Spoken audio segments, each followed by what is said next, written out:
Parole de maire sur School TV avec Carl Olive, l'ancien maire de Poissy, désormais député. Bonjour Patrice Boisfer. Monsieur le député, monsieur le maire, comment je vous appelle? Carl, c'est très bien. Carl, c'est très bien. Carl, on est enchanté vraiment de vous recevoir sur le plateau de School TV. Pour vous, quel est le maître mot pour ce congrès de l'AMF? Plus que jamais d'exprimer le fait que les maires sont la solution dans ce pays et certainement pas un problème. Je pense que l'apaisement du pays passera par les mairies et les maires évidemment. Ces fantassins de la République qui font un travail considérable, pas souvent valorisé, pas suffisamment valorisé et qui sont encore une fois, je dirais, des auxiliaires de notre beau pays et ça n'a pas de prix. Est-ce que vous avez le sentiment parfois que certains maires de ces communes rurales ou même maires de grandes villes sont en train de perdre la foi? Qu'est-ce qu'ils vous disent, vous? Non, je ne dirais pas ça, Patrice Boisfer. Je ne dirais pas que les maires perdent la foi.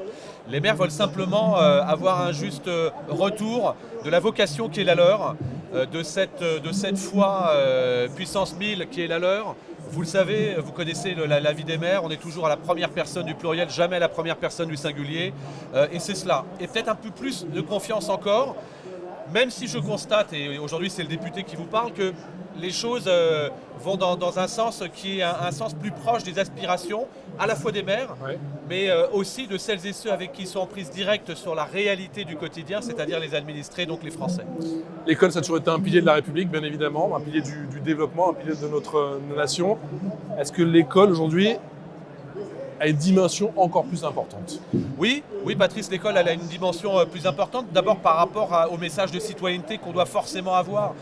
Et c'est vrai que ça doit démarrer par le sommet de l'État et l'exemplarité qu'on doit donner.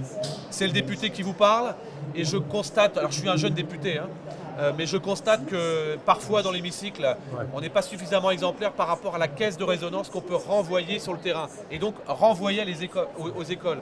On ne peut pas se plaindre parfois d'avoir des mauvaises tenues dans les classes avec des jeunes qui insultent parfois jusque-là les enseignants. Je ne parle pas de les frapper si nous autres, on ne montre pas l'exemple dans l'hémicycle. Moi, j'ai toujours ça chevillé au corps parce que d'abord, je suis éperdument amoureux de notre beau pays et ensuite, je crois aux valeurs de la République. Et ces valeurs-là, on doit les retrouver dès le plus jeune âge à l'école. Est-ce que justement ces valeurs-là, on les retrouve dans l'apprentissage que souhaite absolument réhabiliter, si je puis dire, la France? Est-ce qu'on est sur le bon chemin? Alors on part de loin, vous avez raison Patrice, on part de loin, il faut réhabiliter, je dirais même qu'il faut donner encore plus de crédit à l'apprentissage et on peut se féliciter qu'au cours des dernières 5 années, on soit passé de 400 000 apprentis à 700 000, bientôt 800 000. Alors on est encore loin derrière l'Allemagne qui est toujours à 1 500 000. Je crois que l'apprentissage c'est vraiment un passeport pour l'emploi, c'est pas une voie par défaut. Et toutes celles et ceux qui nous regardent, je veux leur dire, vous voulez être chaudronnier, vous voulez être plombier, vous voulez être charcutier, vous voulez être boulanger, allez-y, allez couvrir votre passion sans pour autant qu'on vous dise passe ton bac d'abord, c'est bac plus 5 ou bac plus 12, etc. C'est faux ça. Si vous voulez être artisan, c'est par l'apprentissage que ça se passe. Monsieur le député, on a fait plusieurs émissions là-dessus et souvent le blocage, il vient des parents. C'est vrai, il vient aussi des parents. Oui. Moi vous le savez, qui était directeur des sports de Canal+, j'ai embauché 80 jeunes entre 18 et 25 ans qui n'étaient pas du tout formés au métier du journalisme, qui le sont devenus par l'apprentissage. Vous en êtes un exemple formidable, avec parfois des voix, encore une fois, par défaut. Combien j'ai vu de jeunes qui étaient renvoyés de chez eux, combien j'ai vu de jeunes qui étaient au bord du chemin parce que la formation universitaire ne leur convenait pas. Et il ne s'agit pas de monter l'université par rapport à l'apprentissage, absolument pas. Mais c'est vrai que le taux d'employabilité de 80% quand on sort de l'apprentissage est juste phénoménal. Alors moi je crois à l'apprentissage et toutes celles et ceux qui veulent aller sur cette voie-là, qu'ils y aillent. Acteurs de sa vie plutôt que spectateurs de celle des autres.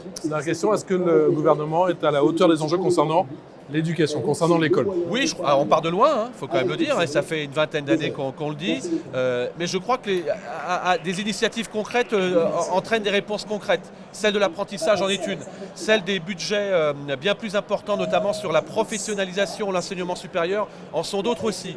Je crois qu'il faut qu'on arrête de mettre des murs entre les systèmes les uns par rapport aux autres.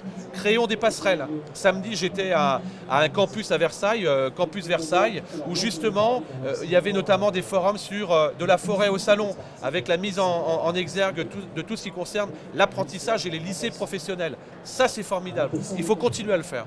Merci Carl. Merci beaucoup. Merci Carl.